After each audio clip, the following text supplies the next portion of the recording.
میزان ultra rich چائے، رچنس سے بھری، ہر پیالی دل والی۔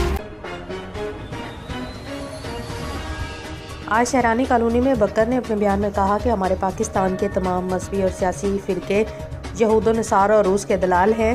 ہمارے ملک پاکستان کی فوج غیرت مند ہے۔ مزید انہوں نے اپنے بیان میں کیا کہا، آئیے آپ کو سناتے ہیں۔ اعوذ باللہ من الشیطان الرجیم، بسم اللہ الرحمن الرحیم۔ لا يتخذ المؤمنون الكافرين أولياء من دون المؤمنين ومن يفعل ذلك فليس من الله في شيء إلا أن تتقوا منهم تقاتا ويحذركم الله نفسه وإلى الله المصير۔ میرے پیارے بھائیوں، آج اس پر بیان کر لوں گا۔ ہمارا پاکستان اور تمام دنیا کے اسلامی ممالک وہ یہود و نصارہ کے غلام بنے ہوئے ہیں۔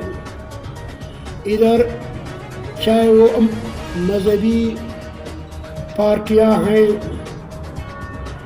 یا سیاسی پارٹیاں ہیں، جب بھی ہمارے پیارے ملک پاکستان پر جو بھی حکمران آتا ہے، 1947 سے لے کر آج تک جتنے بھی حکمران آئے ہیں وہ یہود و نصارہ کے کہنے پر چل رہے ہیں۔ ادھر بعض لوگ کہتے ہیں کہ بنگال میں فوج سے پتلون نکال دیے گئے، تو یہ اس وجہ سے ہوتا ہے کہ ہمارے جو حکمران ہیں وہ یہود و نصارہ کے بیویاں بنے ہوئے ہیں۔ جب بھی وہ کہہ دیتا ہے کہ بھائی شلوار نکالو، یہ شلوار اسی وقت نکال دیتا ہے۔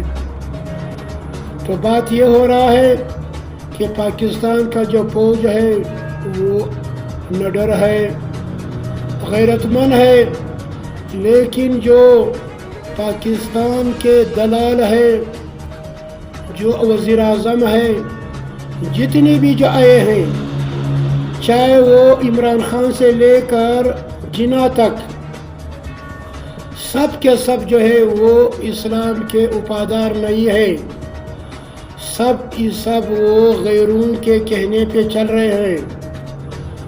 تو میرے بھائیوں، یہ جو میرا فوج ہے، یہ پاکستان جو ہے یہ غیروں کے کہنے پہ چل رہا ہے۔ جب ہمارا فوج بنگال پہنچا تو اسی حکمرانوں کی وجہ سے انہوں نے یہ حکم دیا تھا کہ بھائی آپ جو اسلحہ ہے وہ رکھ دے، تسلیم ہو جائے۔ جس طرح افغانستان ہے، افغانستان میں اشرف غنی کا حکومت تھا، وہ بھی یہود و نصارہ کے کہنے پہ چل رہا تھا۔ جب ان کا وہ پسند نہیں آیا تو انہوں نے اس کو کہا کہ آپ ہٹو، طالبان کو ادھر لا کر اس کو حکومت دے دی۔ چاہے پاکستان ہو، افغانستان ہو، وہاں کا فوج ہو، یہاں کا فوج ہو، یہ غیرت مند لوگ ہیں۔